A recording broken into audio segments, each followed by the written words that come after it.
है कि फायरिंग के ऑर्डर हुए हैं, लोग हट जाए, इस तरह की कोई अपील की गई थी? हाँ, मैंने की थी। वो ये था कि मैं मौके पर उस टाइम गया था, मुझसे डीएम साहब ने कहा था, एसपी साहब ने कहा था कि आप मौके पर जाएं और भीड़ को आप सेटिस्फाई करें। मैं गया था, तब मेरे सामने डीआईजी महोदय, एसपी और डीएम आपस में ये डिस्कशन कर रहे थे कि तुरंत गोली चलाने का ऑर्डर लिया जाए। कौन कर रहे थे? एसपी साहब थे, डीएम साहब थे और डीआईजी साहब थे।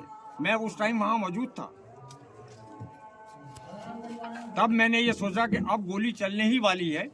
मैंने पब्लिक से अपील की, बहुत ज्यादा अपील की, वहां पहुंचकर भी अपील की, लेकिन 75% लोग वापस चले गए। कुछ लोग यही सोचते रहे कि खुदाई अभी भी जारी है। ये खुदाई क्यों हो रही है? तो मैंने फौरन ही अनाउंस किया कि गोली चलने के आदेश मिल चुके हैं पुलिस प्रशासन को। लिहाजा मेरी गुजारिश है, अल्लाह के वास्ते, खुदा के वास्ते, सारे लोग हट जाएं, चले जाएं, अपने अपने घरों को चले जाएं, शांति बनाए रखें।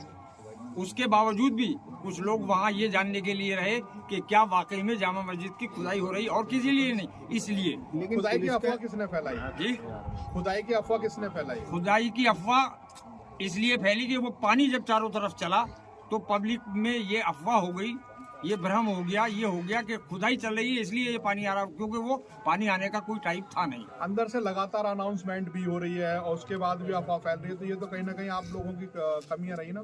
नहीं, हमारी क्या कमी रही? हम तो बराबर अनाउंस कर रहे हैं। पानी की जो कमी है, सबसे बड़ा जो अफवाह फैली है वो पानी को देख के फैली है कि ये पानी क्यों आ रहा है। इसका मतलब ये है कि अंदर खुदाई हो रही है, जबकि हम बराबर अनाउंस कर रहे थे वहाँ खुदाई नहीं हो रही थी। लेकिन पब्लिक के जहन में यही बात हुई कि शायद खुदाई हो रही है, और ये क्यों हो रही है।